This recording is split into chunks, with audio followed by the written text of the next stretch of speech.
வணக்க நண்பர்களே, ரொம்ப நாள் கழிச்சு மீண்டும் உங்களை ஒரு சுவாரஸ்யமான திரை விமர்சனம் நிகழ்ச்சியில் சந்திக்கிறதுல மகிழ்ச்சி. இன்னைக்கு நம்ம பார்க்க போகிற திரைப்படம் தளபதி விஜய் நடிப்பில் வெளிவந்திருக்கிற the greatest of all time, the GOAT. Venkat Prabhu இயக்கத்தில் தளபதி விஜய், பிரபுதேவா, பிரசாந்த், த்ரிஷா, ஸ்னேகா, எப்போ நிறைய பேர், இன்னும் சிவகார்த்திகேயன், இப்படி நிறைய பேர் நடிப்பில் வெளிவந்திருக்கு. இந்த படம் எப்படி இருக்குன்னு சொல்லி பார்க்கலாம். உங்களுக்கு தெரியும், கொஞ்சம் வருஷங்களுக்கு முன்னாடி ஒரு விதமான படம் வந்துச்சு. எப்படின்னு சொன்னால், ஹீரோ அவரோட மகனை தொலைச்சிருவார். மகன் எப்படியோ தடவி போய் வில்லங்கிட்ட சேர்ந்துருவார். வில்லன் என்ன பண்ணுவாருன்னு சொன்னால், அந்த மகனுக்கு பிரெயின் வாஷ், பாடி வாஷ் எல்லாம் பண்ணி திரும்பவும் தன்னுடைய சொந்த அப்பாவை எதிர்க்க வச்சு ஃபைட் பண்ண விடுவார். இப்படி கொஞ்சம் காலம் முன்னாடி நிறைய படங்கள் வந்துச்சு. அந்த கருவை எடுத்து தான் இந்த படம் உருவாக்கப்பட்டிருக்கு. ஆன்டி டெரரிஸ்ட் ஸ்குவாட், அதாவது தீவிரவாதத்தை அழிக்கிற ஒரு சின்ன டீம். அந்த டீமில் இருக்கிற விஜய் அவருக்கு ஒரு மகன் இருக்கார். மனைவியோடு அவங்க தாய்லாந்து போகிற சமயம் தன் மகன் அங்கே தொலைச்சிடுறார். மகன் உண்மையாகவே இறந்துட்டார் என்ற எண்ணத்தோடு அவர் தன் ஃபேமிலியோட திரும்ப இந்தியா வரார். ஆனால் ஒரு சீனில் தான் தெரிய வருது, மகன் இறக்கல.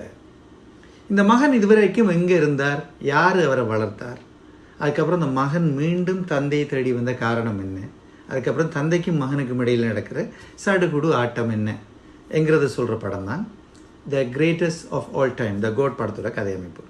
பழைய கதையமைப்பு தான், அதை ஏஐ டெக்னாலஜியை புகுத்தி இந்த படத்தை எப்படி உருவாக்கியிருக்கிறாங்கங்கிறது தான் இங்கே இருக்கிற சாராம்சமே. படத்துடைய ஓப்பனிங் சீனில் கேப்டன் விஜயகாந்த் வருவார். அதுக்கப்புறம் தளபதி விஜய் இந்த படத்தில் எப்படின்னு கிட்டத்தட்ட ஒரு 6-7 வேஷம் போட்டிருக்காரு.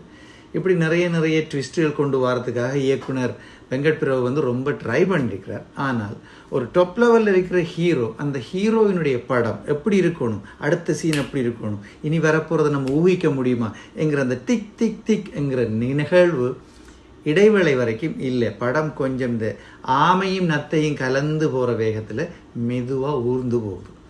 இடைவேளைக்கு அப்புறம் படம் கொஞ்சம் சூடு பிடிச்சாலும் அவ்வளவு நமது மனதை ஒன்றித்து கொண்டு போகிற அளவுக்கு இந்த படம் காணப்படலைங்கிறது தான் உண்மை. ஃபைனல் வில்லனாக வர இன்னொரு விஜயாக இருக்கட்டும், மோகனாக இருக்கட்டும், இந்த படத்துக்கு ஏற்ற அந்த அளவு ஒரு டஃப்பான சீனை கொடுக்குற மாதிரி இந்த படம் காணப்படலைங்கிறது தான் உண்மை. ஐயோ, நான் இந்த படத்தை உடனடியாக பார்த்தாகணுங்கிறதோ அல்லது இந்த படத்தை பார்த்து தான் அடுத்த கதை சொல்லுவேன்ங்கிற மாதிரியெல்லாம் நீங்கள் போராட தேவையில்லை. அமைதியாக இருந்து இந்த படத்தை நீங்கள் பார்க்கலாம். அவ்வளோ பெரிய ஒரு ஏற்ற முகம் கொண்டதாக இந்த படம் இல்லைங்கிறதா என்னுடைய கருத்து. மற்ற ஆக்கள் இந்த படத்தை பற்றி ஆஹா கொண்டு போயிடலாம். காசு கொடுத்துருக்கிற மீடியாஸ் 100 கோடி 2 நாளில் அடைந்தது, 1000 கோடி 3 நாளில் அடைந்ததுலாம் சொல்லலாம். ஆனால் நீங்கள் எதிர்பார்த்து ரொம்ப டாப் லெவல் எதிர்பார்த்து போனீங்கன்னா உங்களுக்கு ஏமாற்றம் தான் கிடைக்கும். கிளைமேக்ஸ் சீனை சேப்பாக்கத்தில் ஐபிஎல் மேட்சோட சேர்ந்து ரசிகர்களுக்கு எப்படி பிடிக்குமோ அதுபோல் கொடுக்க முயற்சி பண்ணிக்கிறார் வெங்கட் பிரபு அவர்கள். ஆனால் படம் ஒரு தொய்வானதும் ஒரு லேக்கிங் ஆகும் போகிறது நம்ம பார்க்கக்கூடியதாக இருந்துச்சு. அவ்வளோ போராடி பார்த்த அளவுக்கு இந்த படம் ஒரு துப்பாக்கி படம் மாதிரியோ அல்லது கத்தி படம் மாதிரியோ இல்லைங்கிறதான் உண்மை. கதையமைப்பு ரொம்ப தெளிவாக இருக்குது. இருந்த போதிலும் ஒரு சுவாரஸ்யத்தை கூட்டக்கூடிய கருத்துக்கள் இல்லை. கூட இருக்கிறவங்களே துரோகிகள்னு தெரிய வரதா இருக்கட்டும், அல்லது கூட இருக்கிற ஒவ்வொருத்தராக செத்து போகிறதா இருக்கட்டும், படத்தை பார்க்கும்போது என்னடா அப்படியே இழுபட்டு கொண்டே போகுதுங்கிற மனநிலை நமக்கு உருவாகும். அவ்வளோ பெரிய அடேங்கப்பா அமேசிங் என்று போகிற அளவுக்கு இந்த படத்தினுடைய கதையமைப்பு இல்லைங்கிறதா உண்மை.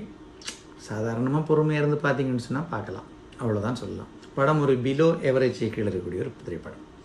மீண்டும் ஒரு சுவாரஸ்யமான வீடியோவில் உங்களை சந்திக்கிறேன். அது வரைக்கும் சுபாஷ் சிவன் அன்புடன். வணக்கம் நண்பர்களே.